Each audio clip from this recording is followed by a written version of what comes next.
Olá, eu sou a Muriel Porfiro e este é o Item Mais da CNN. A Câmara dos Deputados deve começar a analisar a PEC dos benefícios nesta semana. O texto foi aprovado na semana passada pelo Senado Federal e permite que o governo fure o teto de gastos para aumentar o repasse de verbas para a área social, para a população, mas só até o fim deste ano. O Senado acaba de aprovar a PEC que amplia e cria benefícios sociais.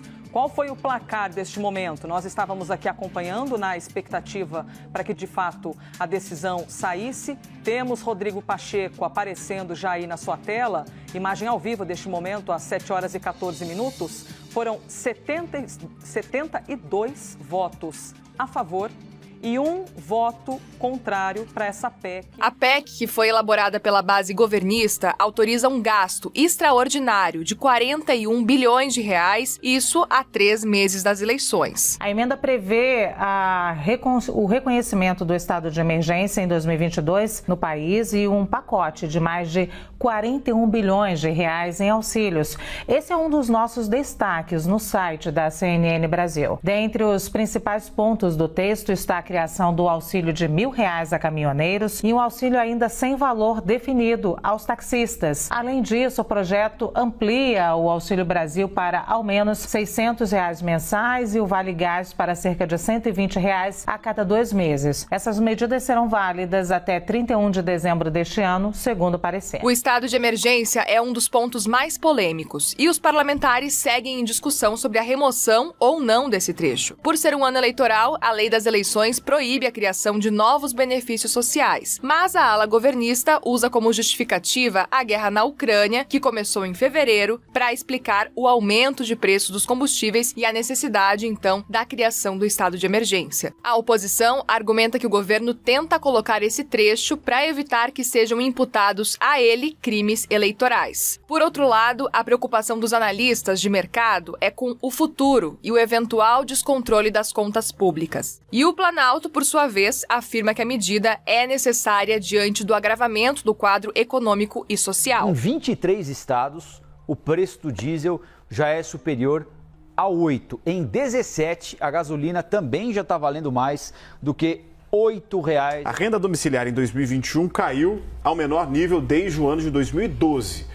O estudo do IBGE revela que o resultado é o menor da série histórica. Voltando aqui para o Brasil, o Instituto de Pesquisa Econômica Aplicada, o IPEA, revisou em 0,1 ponto percentual a projeção de inflação para 2022. Segundo os números anunciados pelo Instituto, o índice de preços ao consumidor amplo vai fechar o ano em 6,6%. Neste bloco, a gente vai discutir quais os potenciais efeitos econômicos positivos e negativos da PEC dos benefícios. Para isso, a gente convidou Fernando Nakagawa, o nosso analista de economia da CNN Brasil.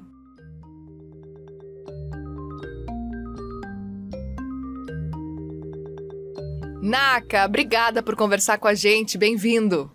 O prazer é meu, Muriel. Primeira vez que eu converso com você aqui pelas ondas dos podcasts e não pela TV. Viu só? Tem uma primeira vez pra tudo, Naka. Preciso começar te perguntando qual que é a justificativa para essa PEC nesse momento, há 3 meses das eleições. A oposição argumenta que foi um cheque em branco. Faz sentido? Muriel, acho que dá para falar que nessa briga, nessa discussão toda, todo mundo tem uma parcela de razão e de argumentos corretos, né? Então vamos começar falando do governo, do Congresso, que estão em processo de aprovação disso tudo. Existe uma situação absolutamente dramática para dezenas de milhões de famílias brasileiras que estão em uma situação muito ruim, porque o mercado de trabalho, ainda que esteja gerando vagas, as vagas têm salários menores, a inflação está corroendo o poder de compra de quem tem trabalho, as coisas estão muito mais caras, os combustíveis estão subindo de forma drástica, você tem motoristas autônomos, por exemplo, de caminhão, que com veículos antigos, que tem muitas despesas para conseguir trabalhar. Então, tudo isso, de fato, gera ali um universo de brasileiros que estão mais vulneráveis. Vamos lembrar, são 30 milhões, mais de 30 milhões de brasileiros que hoje passam fome. Então, olhando sob essa ótica, é preciso de alguma ação, algum respaldo do poder público. Agora, a oposição também tem razão quando diz que acusa o governo de ter uma visão ou uma agenda totalmente eleitoral, porque esses problemas todos, por exemplo, de alta de preço dos combustíveis, ou de inflação elevada, ou da piora dos indicadores de fome, eles não começaram agora no mês de junho de 2022. Eles estão aí já aparecendo no radar, no noticiário, na CNN, nos nossos colegas dos outros veículos de comunicação há muitos meses. Então, o problema não é novo. O que parece ser novo é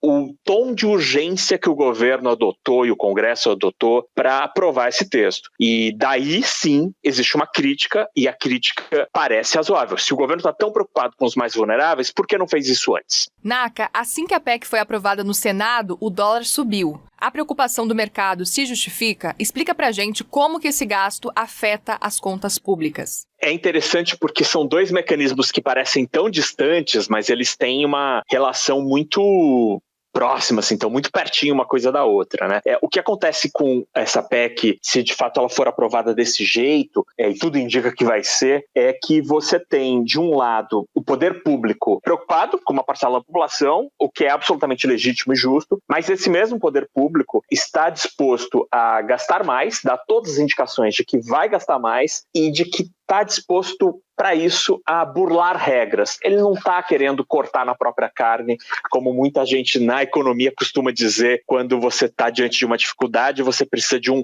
esforço próprio. O Estado brasileiro, o governo federal, o Congresso Nacional não estão dispostos a cortar na própria carne. Eles não estão dispostos a fazer um esforço próprio para ajudar quem mais precisa. Então, não estão cortando, por exemplo, emendas de relator, não estão cortando verbas destinadas ao Congresso Nacional, ao Judiciário, não, só estão prevendo mais gastos. E aí qual que é a dificuldade ou problema que o mercado financeiro encara nisso tudo? O governo está disposto a gastar mais, vai fazer mais dívida, as contas públicas do governo brasileiro, que já estavam numa situação meio ruim, frágil, vão piorar, vão voltar a piorar de forma mais acelerada. Então esse governo vai ter que fazer mais dívida, ele está disposto a burlar as regras, então tudo isso tira previsibilidade. Agora, essa questão legal, eu acho que é super importante, Muriel, porque não se trata apenas de uma questão econômica, do tipo, esse governo podia gastar 100, ele vai gastar 180, então só 80 a mais que ele está gastando, que absurdo. Tem uma parte disso, tem, mas o problema mais profundo é que este Congresso e este governo mostraram que o poder público, que o mundo de Brasília consegue encontrar caminhos, subterfúgios para burlar regras. Então essa PEC está destruindo dois pilares, duas pedras importantíssimas. Uma da lei eleitoral, que prevê que programas sociais novos não podem ser criados e anunciados nos meses anteriores às eleições, como a gente vai ter agora em outubro. Isso está rasgando completamente a lei eleitoral e também está rasgando aspectos das regras econômicas, como a lei de responsabilidade fiscal ou mesmo o teto de gastos. Então, essa movimentação toda que a gente tem visto em Brasília mostram que como o governo e o Congresso, quando querem, conseguem burlar regras. E se tem burla de regra hoje, vai ter no futuro. Isso, para quem olha, para quem empresta dinheiro para o governo, é muito ruim, porque vamos lembrar, o mercado financeiro que os jornalistas falam, os jornalistas de economia falam tanto, é quem, ao fim e ao cabo, empresta dinheiro para o governo conseguir fechar as contas. O governo brasileiro, e assim como a maioria dos governos do mundo, governos gastam mais do que arrecadam, normalmente. E a conta fecha porque tem alguém disposto a emprestar dinheiro para o governo. E quem é esse sujeito é o mercado financeiro. Quando você tem R$500 e investe no Tesouro Direto, você está emprestando teu dinheiro para o governo ajudar a fechar as contas naquele mês, naquele ano. E aí o governo te paga juros, que é o jeito que ele devolve este empréstimo para o investidor, para você, para o mercado financeiro. E quando o mercado financeiro vê que esse governo não está comprometido em tentar melhorar as contas, ele fica desconfiado. Basicamente, é muito fácil de entender, porque é basicamente aquela situação. Teu cunhado pede dinheiro emprestado para todo mundo da família. E aí ele pede dinheiro emprestado para aqui, para você, para não sei quem, e aí ele aparece com um relógio novo, com um carro novo, com umas roupas não sei o que lá, e não está fazendo nada, não está estudando para melhorar na carreira, não está fazendo nada para tentar aumentar a renda. Então você vê que aquele dinheiro está indo para alguma coisa que não vai gerar mais renda para ele, e você fala, poxa, será que esse cara vai conseguir me pagar lá na frente? E é exatamente isso que o mercado financeiro pensa de um país como o Brasil, que mostra mostra que está disposto a gastar tudo de olho na eleição. E é por isso que, por exemplo, o dólar sobe. E isso gera mais inflação no futuro. Naka, como fica então a situação dos brasileiros beneficiados a curto prazo, em termos aí de combustíveis, benefícios sociais, e no longo prazo, como que deve ficar a situação dos brasileiros, dos beneficiários e também das contas públicas? É ótimo você perguntar em dois tempos, porque eu acho que o efeito de curto prazo, de curtíssimo prazo, vai ser muito importante para as famílias que recebem o Auxílio Brasil ou para as quase 3 milhões de famílias que estão na fila de espera para receber esse benefício. Então esse dinheiro vai chegar em boa hora e vai ajudar essas famílias, os motoristas autônomos, enfim, há uma série de grupos ali que vão ser beneficiados e vão ter algum alívio de curtíssimo prazo. O problema passa a ser o depois. O depois para essas famílias, que a partir de janeiro de 2023 não vão ter mais esse benefício. Então, e aí? Essas famílias vão ficar chupando o dedo a partir daí? Qual que vai ser o futuro delas? A inflação vai cair, vai despencar até lá? Muito provavelmente não. Ninguém espera isso entre os economistas. Então, a gente tem este problema para os beneficiários, que vão ter uma queda do benefício lá na frente, né? Só de olho nas eleições. O governo fez esse calendário só de olho nas eleições. E a gente tem outro problema mais estrutural, que são as contas públicas. É olhar a situação das contas públicas brasileiras no depois disso. O Brasil vai continuar respeitando as regras fiscais? Dá para confiar que o Brasil é um sujeito preocupado com as contas públicas? Isso tudo são questões que estão na cabeça do mercado financeiro e que a minha percepção é que vai ter que ter muito esforço por parte das autoridades brasileiras para reconquistar esse cara que está te emprestando dinheiro. Então você tem que mostrar que você está fazendo algum esforço. Então, ou o governo vai ter que cortar gastos, vai ter que cobrar mais impostos, ele vai ter que fazer alguma medida, vai ter que tomar medidas, vai ter que indicar planos, reformas, para mostrar que no futuro as minhas contas vão estar melhores do que estão hoje. Só assim a confiança dos investidores, do mercado financeiro, do mundo da economia pode voltar no médio prazo.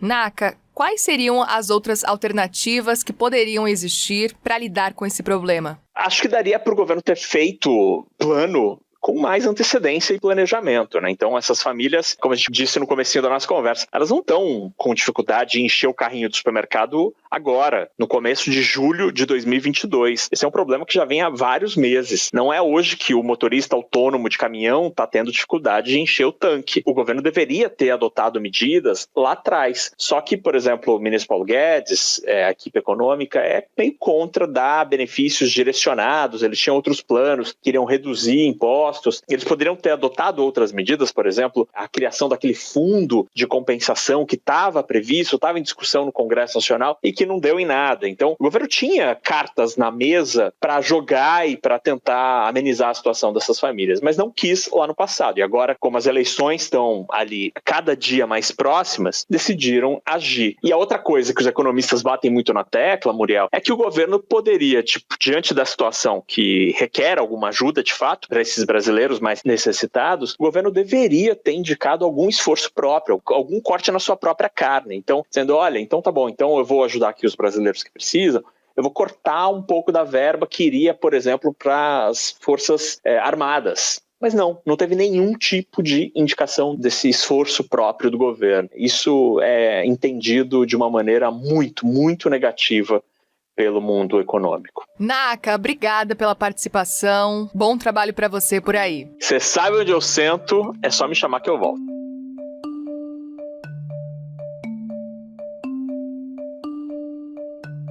Seguimos por aqui, gente, porque apesar da aprovação no Senado, a PEC dos benefícios ainda precisa de aval da Câmara para ter validade. É por isso que nessa semana o presidente da Casa, Arthur Lira, tem se reunido com líderes. Em um regime normal de tramitação, seguindo as exigências do regimento interno, a promulgação do texto não aconteceria num tempo hábil para que os recursos fossem liberados antes do recesso parlamentar do meio do ano, que acontece no dia 17 de julho. O presidente Arthur Lira está tentando acelerar essa tramitação.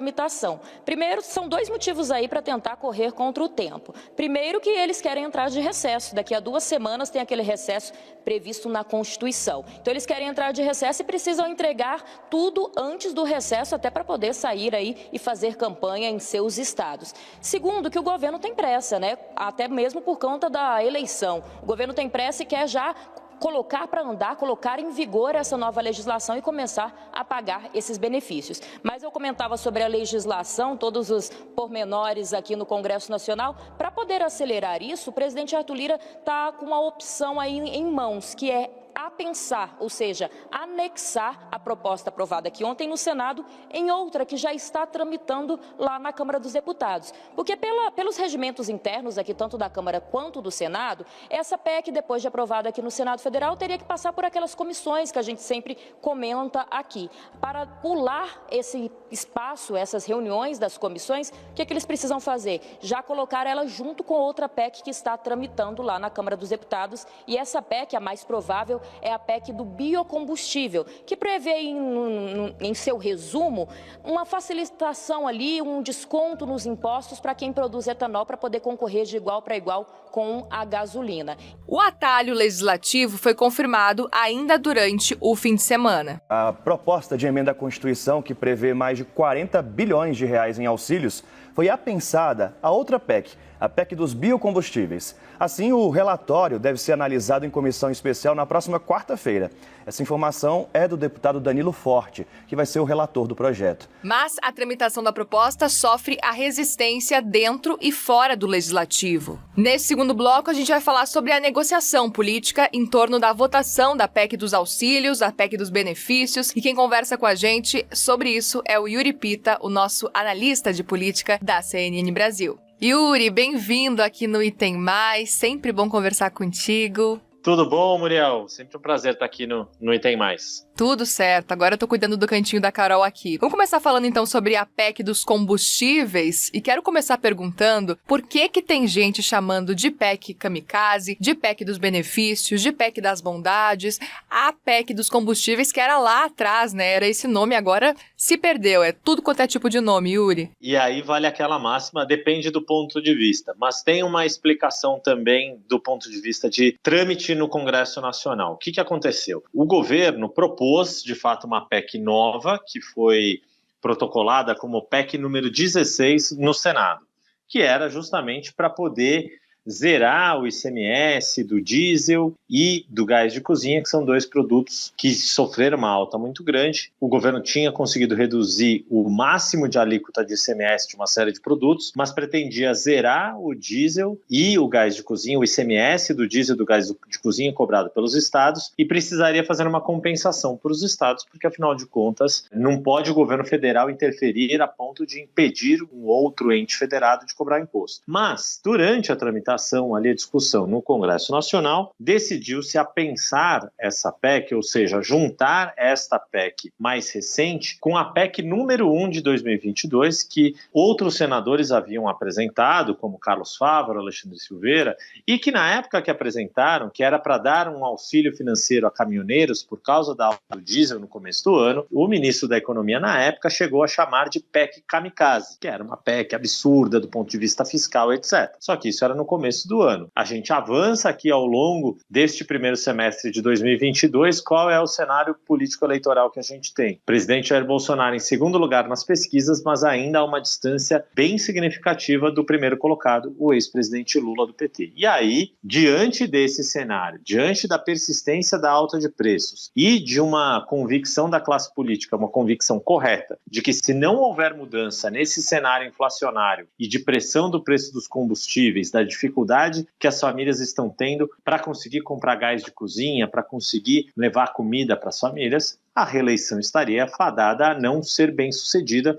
Primeiro caso de um presidente não conseguir se reeleger. Daí veio essa história de juntar as PECs, criar todos esses benefícios que estão envolvidos nessa PEC. Daí o outro apelido que ela passou a ter, PEC de benefícios, PEC das bondades, porque ela inclui não só esses vouchers para caminhoneiro. Na Câmara se discute, por exemplo, um voucher para profissionais de aplicativos de mobilidade, como Uber e 99, mas também passou a prever o aumento de R$ 200 no benefício pago às famílias atendidas pelo Auxílio Brasil, que é de R$400, tentando voltar os R$600 lá do auxílio emergencial de 2020. Só que tem um problema nessa conta, Muriel. Os R$600 de 2020, quando começou a pandemia, hoje, pela inflação oficial, deveria ser aproximadamente R$720. Ou seja, as famílias que estão ganhando 400, mesmo que passem a ganhar 600, ainda não vão ter o poder de compra dos R$600 de 2 anos atrás, que hoje estariam aí por volta de R$720, e a gente está falando de uma inflação oficial de mais ou menos 20% em 2 anos. Ou seja, talvez não faça nenhuma grande diferença para essas famílias, né? Agora, Yuri, como que o governo e a oposição atuaram juntos para chegar a essa aprovação desse texto da PEC lá no Senado, e como que esse texto está agora, nesse momento, levando em consideração que a oposição está meio que numa saia justa, né, Yuri? Ao mesmo tempo que não pode dizer não para os benefícios, não gostaria de estar aprovando tudo isso em ano eleitoral. Bota a saia justa nisso, Muriel. E aí a gente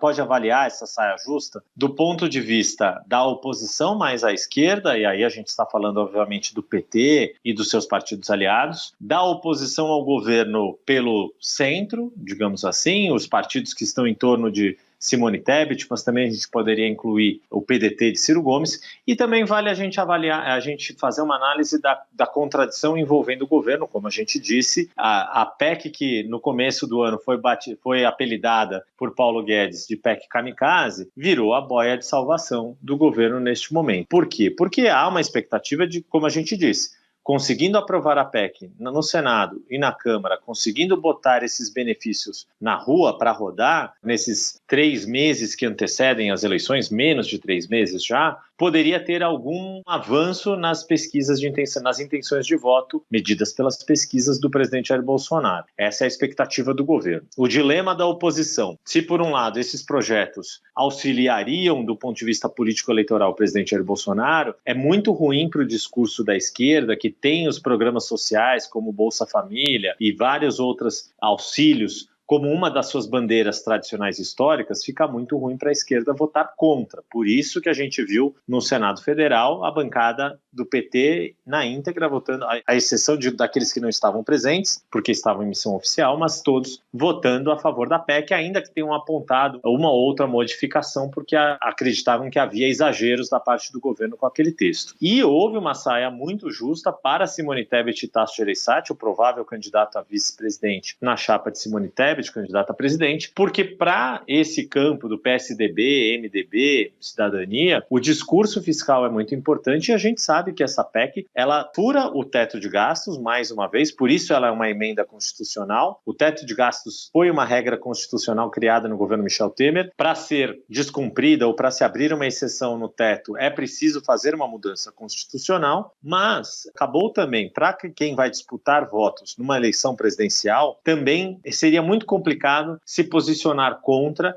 principalmente Simone Tebet tentando puxar para si também o discurso da agenda social, o discurso de fazer a economia, os preceitos fiscais, de responsabilidade fiscal, etc., trabalharem a favor de uma agenda social. Mas o fato é que houve ali muito questionamento também em relação a como esses senadores da oposição e do centro se comportaram nessa votação e até para o próprio governo. No fundo, o que a gente viu é que todas essas medidas de apoio a essas famílias que de fato estão passando por um momento muito difícil do ponto de vista socioeconômico, uma série de medidas desse tipo poderiam ter sido tomadas antes, no começo do ano, e acabaram sendo tomadas de afogadilho no fim do primeiro semestre, início do segundo semestre, às vésperas do recesso do Congresso Nacional e da entrada da campanha oficial, porque os dilemas político-eleitorais, tanto do governo quanto dos congressistas, os 513 deputados que encerram seu mandato, 1/3 dos senadores que encerram seu mandato, mais aqueles que eventualmente queiram disputar eleições, como é o caso de Simone Tebet e Tasso Gereissati, ficam com um dilema. Por isso que só um senador na votação do Senado, o senador José Serra, acabou sendo o único que bancou votar contra por essas questões fiscais, mas vale a gente lembrar também, ele não pretende disputar a reeleição ao Senado, deve disputar um cargo de deputado federal, que é uma eleição mais fácil para alguém que já foi candidato a presidente, já foi governador, prefeito de capital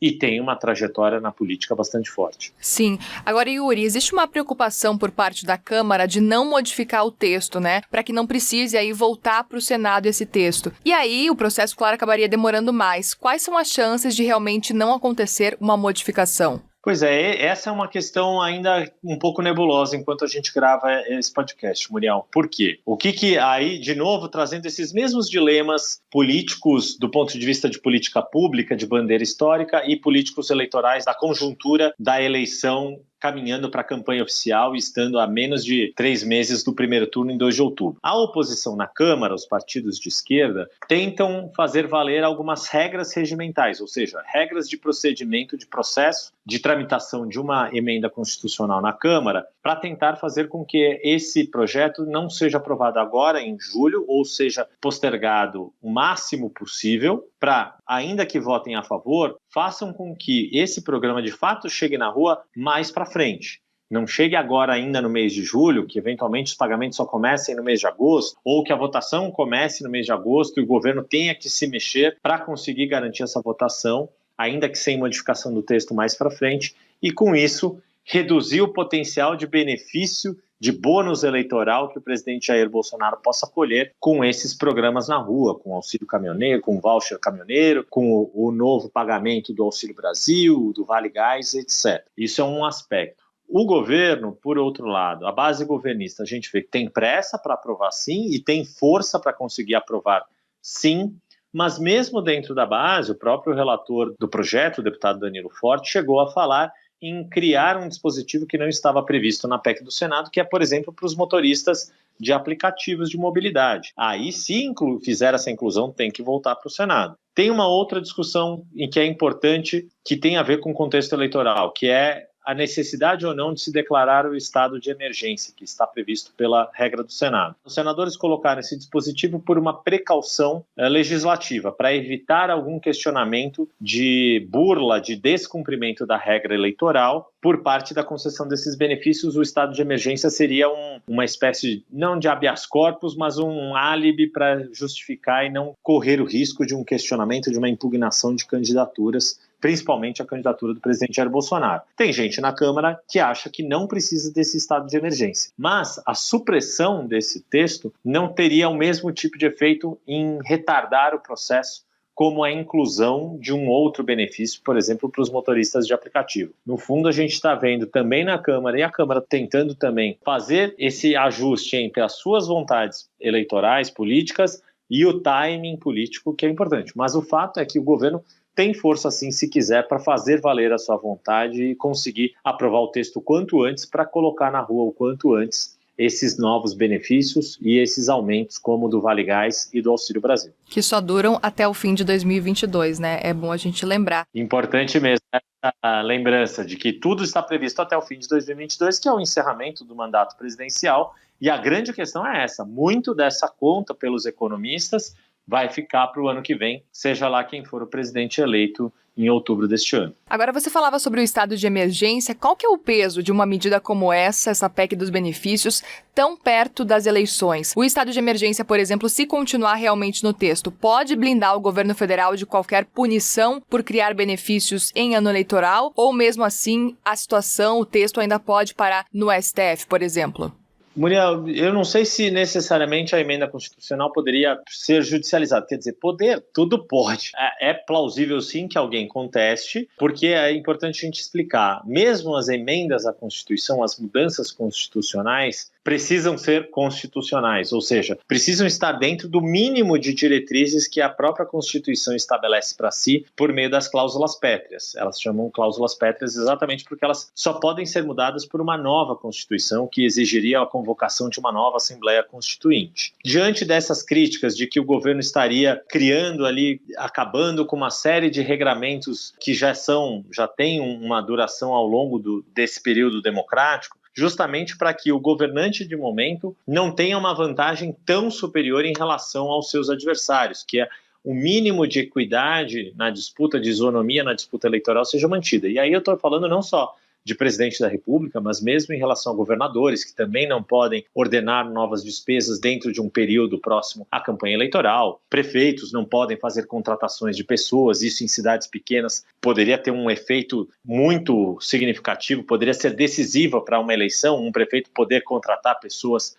poucas semanas antes da eleição, faria com que ele eventualmente ganhasse a eleição dos seus adversários, ficaria numa situação quase de invencibilidade. Para isso que existem essas regras, esses tempos da legislação eleitoral e da Constituição, para que não haja um excesso de vantagem para os incumbentes, que é o nome técnico, para aqueles candidatos à reeleição. A grande discussão disso, no fundo, é o quanto esse estado de emergência era necessário ou não, e aí tem uma discussão que está sendo travada na Câmara, mas de novo, é uma espécie de proteção extra para evitar qualquer contestação e impugnações à chapa do presidente Jair Bolsonaro. Isso é uma preocupação ainda mais dentro do contexto da conjuntura de conflitos que o presidente vem tendo em relação ao Tribunal Superior Eleitoral e aos ministros do Supremo Tribunal Federal. A gente não pode ignorar essa conjuntura de conflitos entre o Executivo e o Judiciário, em especial entre o presidente Jair Bolsonaro e alguns ministros dessas duas cortes superiores, nessa discussão da PEC. Por isso foi pensada, arquitetada essa solução para se evitar esse tipo de contestação, mas o que a gente vê de quem não está diretamente envolvido nas disputas políticas, ou seja, tirando os agentes político-partidários, a gente vê muitos juristas, muitos constitucionalistas, muitos economistas que têm um conhecimento profundo das normas regulatórias dessas instituições fiscais, o quanto toda essa discussão tem um risco não diretamente para agora e nem só a questão da conta fiscal, mas muito de que tipo de funcionamento institucional que o Brasil quer enquanto país para ter um regramento, uma previsibilidade, aquela tão falada segurança jurídica de como funcionam as suas regras, as suas contas, a sua organização fiscal, e nisso o Brasil ainda, e aí não é de hoje, é uma construção que volta e meia faz zigue-zague, não segue em linha reta, a gente tem essas idas e vindas, esses avanços e retrocessos na história do país desde sempre, e isso ainda não foi bem resolvido pelo atual período democrático. Perfeito, Yuri. Obrigada por conversar com a gente. Foi ótimo. Bom trabalho para você por aí. Uma boa semana. Sempre um prazer, Muriel. Conta comigo aqui no podcast, na TV e todas as plataformas da CNN. Sempre um prazer falar com os nossos ouvintes e nossos espectadores. Estamos juntos. Obrigada.